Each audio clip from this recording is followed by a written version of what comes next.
आलोचना तो बूमरिंग की भांति लौटकर हमारे पास ही आती है। अर्थात आलोचना करने वाले को खुद अपनी ही आलोचना का सामना करना पड़ता है। हमें यह बात भी अपने दिमाग में रखनी चाहिए कि जिस आदमी की हम आलोचना कर रहे हैं या फिर जिसे सुधारने की हम कोशिश कर रहे हैं, वह उसके अंदर में या तो अपने पक्ष में कोई तर्क पेश करेगा या फिर शिष्ट व विनम्र टेफ्टी की भांति वह कह देगा, जो कुछ भी मैंने किया उसके अलावा मेरे पास और कोई उपाय भी नहीं था।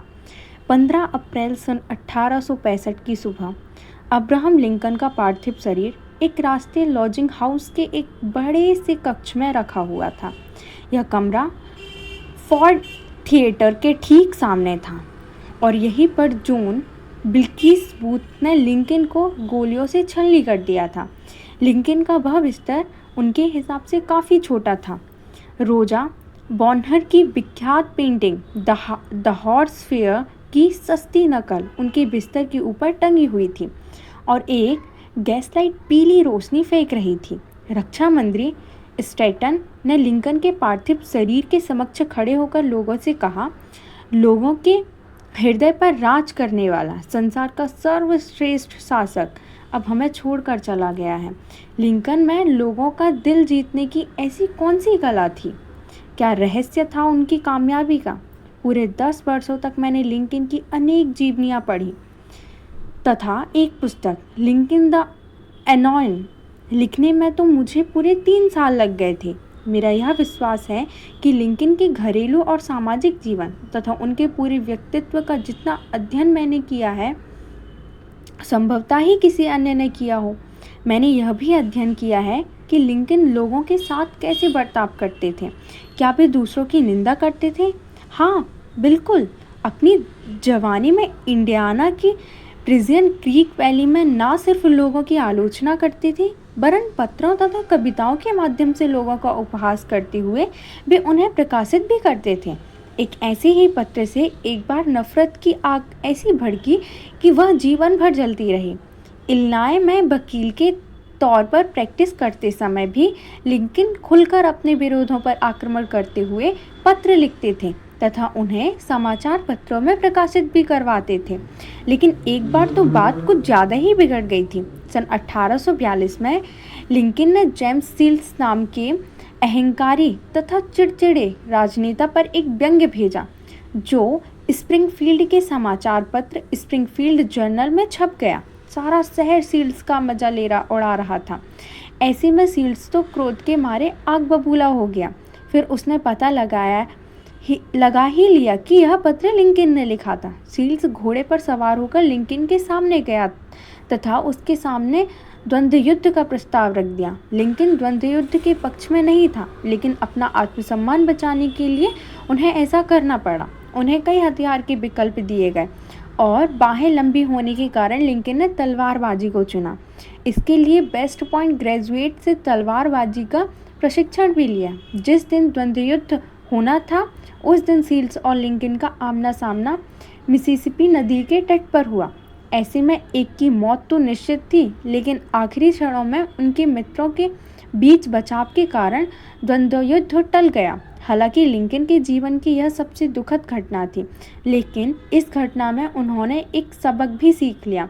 इसके बाद उन्होंने कभी भी किसी का अपमानजनक पत्र नहीं लिखे, लोगों का मजाक उड़ाना छोड़ दिया। फिर तो उन्होंने अपने शब्दकोश में से आलोचना शब्द को ही निकाल फेंका। लिंकन ने गृहयुद्ध के समय पोटोमेक की सेना के लिए एक के बाद एक कई जनरल नियुक्त किए और हर एक general McClellan, Pope, Burnside, Hooker, Meade सभी ने इतनी बड़ी बड़ी गलतियों की कि लिंकन हताश होकर फर्श पर इधर से उधर घूमते रहते थे।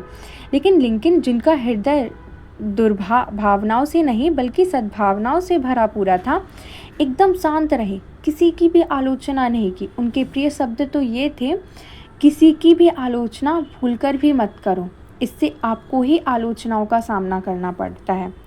जब कभी भी लिंकन की पत्नी तथा दूसरे लोग दक्षिणी प्रांतों की निंदा करते थे तो लिंकन यही कहते थे, उनकी निंदा मत करो, उनके जैसे हालातों में हम भी वैसे ही होते। लेकिन लिंकन के पास लोगों की आलोचना करने के सारे अफसर मौजूद थे। सिर्फ एक उदाहरण से आप यह बात समझ सकते हो। गोटेसबर्ग का युद्ध जुलाई 1863 के पहले 3 दिनों में लड़ा गया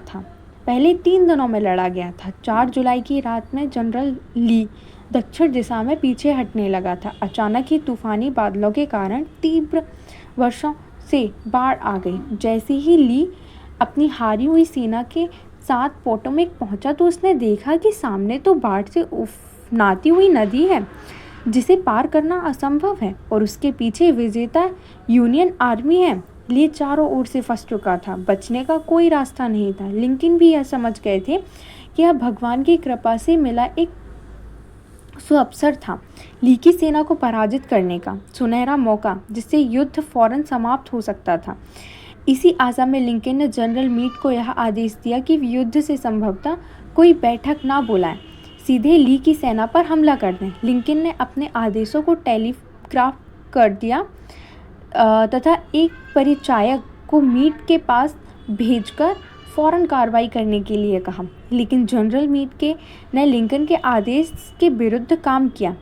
मना करने के बावजूद उसने सैन्य सभा की एक बैठक बुलाई। वह ली पर हमला करने से झिझक रहा था और इस बात के लिए उसने बहाना बनाकर लिंकन को टेलीग्राफ कर दिया कि वह ली पर हमला नहीं कर सकता।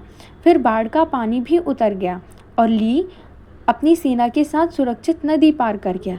लिंकन का क्रोध 7वें आसमान पर था। लिंकन अपने बेटे के सामने चीख चीख कर कह रहे थे, हे भगवान, इसका क्या मतलब है?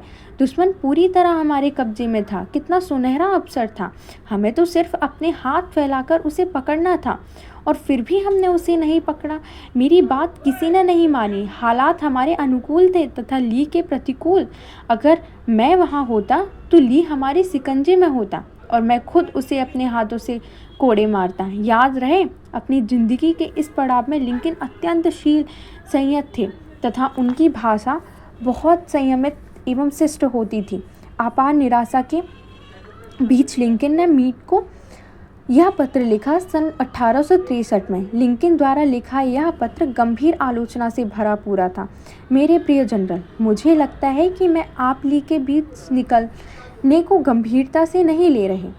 वह पूरी तरह हमारे जाल में था और उसको बंदी बना लेने से यह युद्ध समाप्त हो जाता है। लेकिन अब तो युद्ध ना जाने कब तक चलेगा। जब आप नदी के इस पार ही ली पर हमला नहीं कर पाए तो अब आप कैसे कर पाएंगे? अब तो ली नदी के उस पार सुरक्षित है और आप अपनी 2/3 से अधिक सेना को तो नदी के उस पार नहीं ले जा सकते। यह बात तो हम एकदम तथ्यहीन है। मुझे नहीं लगता कि अब आप ज़्यादा कुछ कर सकेंगे। मुझे इस बात का बहुत दुख है कि हम सुनहरा अवसर गंवा चुके हैं और अब हम सिर्फ हाथ ही मल सकते हैं। सोचिए, जनरल मीड को यह पत्र पढ़कर कैसा लगा होगा। आश्चर्य, मीड को यह पत्र कभी मिला ही नहीं, कारण लिंकन ने कभी इसे भेजा ही नहीं। यह पत्र तो लिंकन की मृत्यु के पश्चात उनकी फाइलों के बीच पड़ा था। मुझे तो ऐसा लगता है कि लिंकन ने यह पत्र लिखने के बाद अपने कक्ष की खिड़की के बाहर झांककर देखा होगा और फिर खुद से कहा होगा, लिंकन 1 मिनट तो किसी को धोखा नहीं देने के बारे में कभी सोच भी नहीं सकते। सोने चांदी के भंडार भी मेरे पति का ईमान डवाडोल नहीं कर सकते। वे कभी कोई गलत काम नहीं कर सकते। उल्टा उन्हीं को धोखा दिया गया और बलि का बकरा बना दिया गया। यही तो मानव स्वभाव है, हर कोई यही तो करता है। हर एक दोषी अपना कसूर दूसरों के सिर पर डाल देता है। वह विपरीत हालातों को कसूरवार ठहराता है, परंतु अपने ऊपर कभी भी कोई कलंक नहीं लगने देता। इसलिए अगली बार किसी भी आलोचना करने से पहले अल कैप्नो, दुनाली बंधु, क्रॉले तथा ऑल्बर्ट हॉल को जरूर याद करें।